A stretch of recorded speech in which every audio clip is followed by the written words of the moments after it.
दोस्तों, ईश्वर में आस्था तो हम सभी रखते हैं, लेकिन फिर भी ऐसा क्या है जो हम कभी कष्टों से मुक्त नहीं हो पाते। वरन जब भी हम कभी अच्छा करने जाते हैं तो उल्टा मुंह की खाकर वापस लौटते हैं। दरअसल इसकी मुख्य वजह है हमारा अधूरा ज्ञान। जी हाँ दोस्तों, ये हमारा अल्प ज्ञान ही है जो हम सनातनी इतनी पुरानी संस्कृति व भव्य विरासत को बचा नहीं पा रहे हैं। यहाँ तक कि हमारे देश में रहने वाले मलेच्छ और पापीजन हमारे अस्तित्व पर उंगली उठाने में भी नहीं चूकते और हम फिर भी मूक दर्शक बने रहते हैं। और इसकी मुख्य वजह ये है कि हम मात्र भगवानों की पूजा करना जानते हैं। हम उनके समक्ष हाथ जोड़कर खड़े हो जाते हैं और उनसे ही स्वयं को बचाने की कामना करते हैं, जबकि हम स्वयं कुछ नहीं करते। लेकिन अब और नहीं, क्योंकि आज हम आपको भगवान कृष्ण द्वारा प्रदत्त 5 ऐसी अद्भुत नीतियाँ बताने जा रहे हैं जिनका पालन आपको आज से नहीं बल्कि अभी से करना होगा। जिसका पालन यदि आपने आज से ही शुरू कर दिया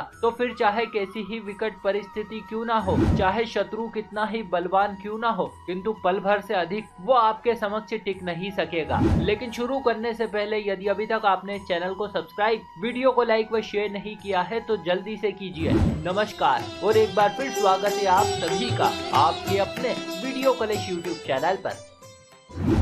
दोस्तों, जीवन में कई बार हमारा सामना ऐसे लोगों से हो जाता है जो हमसे ज्यादा शक्तिशाली होते हैं। इन लोगों के साथ सामने से मुकाबला करके आप जीत नहीं सकते। अतः दोस्तों, ऐसी स्थिति से निपटने के लिए भगवान कृष्ण कहते हैं कि इनके साथ आपको कूटनीति का प्रयोग करना होगा। जी हाँ, कूटनीति ये ठीक वैसा ही है जैसे द्वापर में भगवान के समक्ष कालयवन और जरासंध जैसे अजेय शत्रु थे। इन्हें पराजित करना लगभग असंभव था, किंतु भगवान ने हार नहीं मानी। उन्होंने कूटनीति का प्रयोग करते हुए महाभारत का युद्ध शुरू होने से पहले ही इन्हें रास्ते से हटा दिया। उन्होंने कालयवन को मुचुकुंद के हाथों मरवा दिया, जबकि जरासंध को भीम के हाथों। अब बात करते हैं अगली नीति की। दोस्तों, सीधा सरल आदमी अक्सर ही रिश्तेदारों के बीच पिस जाता है। पांडवों का भी हाल कुछ ऐसा ही था। सगे संबंधियों ने न सिर्फ उनका अधिकार छीना बल्कि लाक्षागृह में आग लगाकर उन्हें मौत के घाट उतारने का प्रयास भी किया। हो सकता है कि आप भी कुछ ऐसे ही रिश्तेदारों के बीच फंसे हों। इसीलिए केशव कहते हैं कि कुल या कुटुंब से बढ़कर देश होता है और देश से बढ़कर यदि कुछ है तो वो है धर्म। जी हाँ दोस्तों, धर्म। इसीलिए कहते हैं कि मनुष्य को सदैव धर्म का पालन करना चाहिए। यही सच्ची राष्ट्रभक्ति है। यदि धर्म का नाश हो जाए तो देश और कुल का नाश होने में देर नहीं लगेगी। केशव की इसी नीति का अनुसरण करते हुए युद्ध शुरू होने से पहले युधिष्ठिर दोनों सेनाओं के बीच खड़े होकर ये कहते हैं, मैं जहाँ से खड़ा हूँ वहाँ से एक ऐसी रेखा गुजरती है जो धर्म और अधर्म को बांटती है। निश्चित ही एक और धर्म और दूसरी ओर अधर्म है। जो ऐसा समझता है कि हमारी ओर धर्म है वो हमारी ओर आ जाए, जबकि वो जो ऐसा नहीं समझते हैं वो शत्रु पक्ष की ओर चला जाए। क्योंकि युद्ध शुरू होने से पहले ये स्पष्ट कर लेना जरूरी है कि कौन किधर है। दोनों ओर धर्म या अधर्म नहीं हो सकता। और दोस्तों, ठीक ऐसी ही स्थिति आज भी देखने को मिलती है। अतः ये जरूरी है कि आप इसकी पहचान अच्छे से कर लें कि कौन शत्रु और कौन मित्र है, ताकि आगे चलकर कभी आपको हानि ना उठानी पड़े। अब बात करते हैं अगली नीति की। दोस्तों, भले ही रणभूमि हो या संसार, दोनों में यदि कुछ मायने रखता है तो वो है सूझबूझ। एक नीतिवान मनुष्य अपने साहस व शक्ति का प्रयोग करने में जल्दबाजी नहीं करता, अपितु वो उचित समय की प्रतीक्षा करता है ताकि वो अपने से ज्यादा शक्तिशाली व संख्या में कई गुना अधिक शत्रुओं को परास्त कर सके। ये बात महज काल्पनिक नहीं अपितु 100% सही है।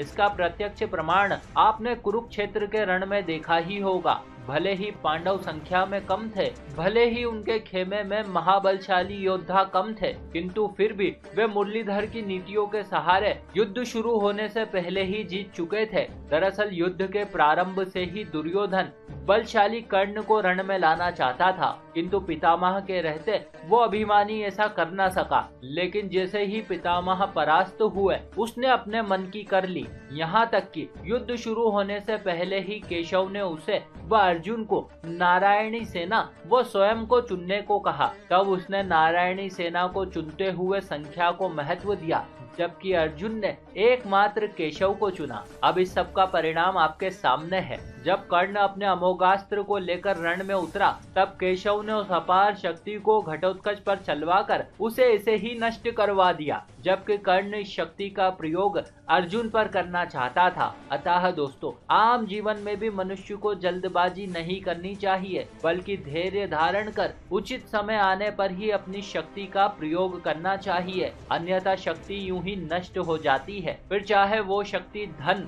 जन या बल के ही रूप में क्यों ना हो। अब बात करते हैं अगली नीति की। दोस्तों, हर चीज के कुछ नियम होते हैं। ये नियम आपकी सुविधा के लिए बनाए जाते हैं। आमतौर पर बचपन से ही हमें इन नियमों का पालन करने की शिक्षा दी जाती है, जो कि सर्वथा उचित भी है। महाभारत युद्ध शुरू होने से पहले भी पितामह भीष्म ने युद्ध के कुछ ऐसे ही नियम निर्धारित किए थे, जिनका पालन करना दोनों ही सेनाओं के लिए हितकारी था, और कृष्ण ने भी इन नियमों का पालन किया, किंतु केवल तब तक जब तक कि कौरवों ने अभिमन्यु को चक्रव्यूह में फंसाकर मौत के घाट नहीं उतारा। निश्चित ये निंदनीय कृत्य युद्ध नियमों के विरुद्ध था। अर्जुन पुत्र अभिमन्यु कृष्ण का भांजा था। ऐसे में भांजे के साथ हुए इस छल को देख कृष्ण ने यह तय किया कि अब युद्ध में किसी भी प्रकार के नियमों का पालन नहीं किया जाएगा। बाद में उन्होंने भी छल का सहारा लेते हुए चुन चुन कर अधर्मियों का वध किया। अतः दोस्तों,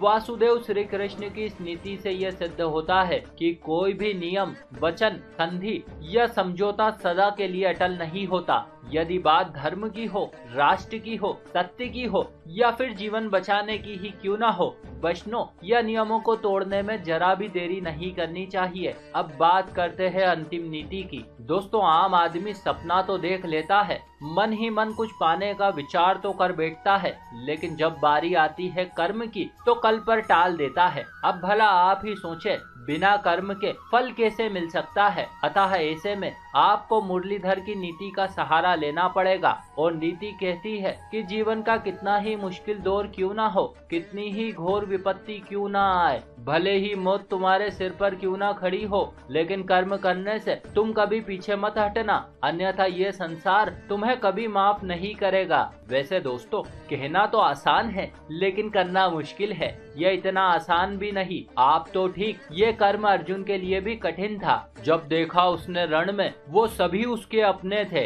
आखिर कैसे मैं इन पर बाण चला सकता हूँ, एक राज्य के खातिर मैं कैसे अपनों को मार गिरा सकता हूँ। ऐसे विकट काल में उसने स्वयं के साथ साथ केशव से भी मुख मोड़ लिया। उसने कहा, कौन हो तुम? अरे कौन है यहाँ तुम्हारा, और तुमने ऐसा कौन सा कर्म किया है जो तुम मुझे उपदेश देते हो? अर्जुन के मुख से ऐसे वचन सुनकर केशव का धीरज डोल गया। सदा प्रेम मगन रहने वाला क्रोधित हो बोल गया, अरे कान खोलकर सुनो पार्थ, मैं ही त्रेता का राम हूँ। कृष्ण मुझे सब कहते हैं, मैं द्वापर का घनश्याम हूँ। रूप कभी नारी का धरकर मैं ही केश बदलता हूँ। धर्म बचाने के खातिर मैं अनगिनत वेश बदलता हूँ। विष्णु जी का दशम रूप मैं परशुराम मतवाला हूँ। नाग कालिया के फन पे मैं मर्दन करने वाला हूँ। बांकासुर और महिषासुर को मैंने जिंदा ही गाड़ दिया। नरसिंह बनकर धर्म के खातिर हिरण्यकश्यप को फाड़ दिया। रथ तनिक भी नहीं चलता, बस मैं ही आगे बढ़ता हूँ।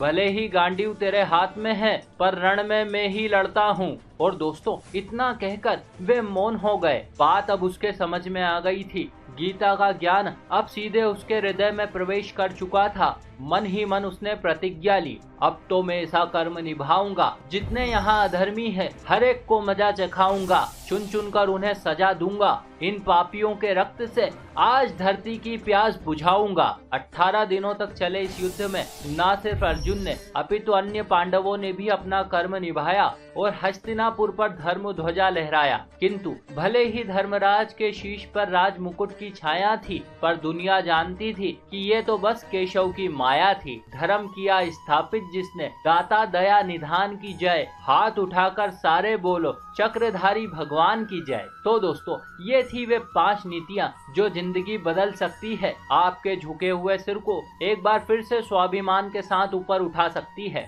इसी के साथ हमारी ये जानकारी भी यहीं समाप्त हुई। आशा करते हैं आपको हमारा प्रस्तुतिकरण व प्रयास जरूर अच्छा लगा होगा। आपने हमें इतने प्रेम से सुना, इस सब के लिए आपका बहुत बहुत आभार। हम जल्द ही मिलेंगे आपसे अगले वीडियो में। तब तक के लिए नमस्कार।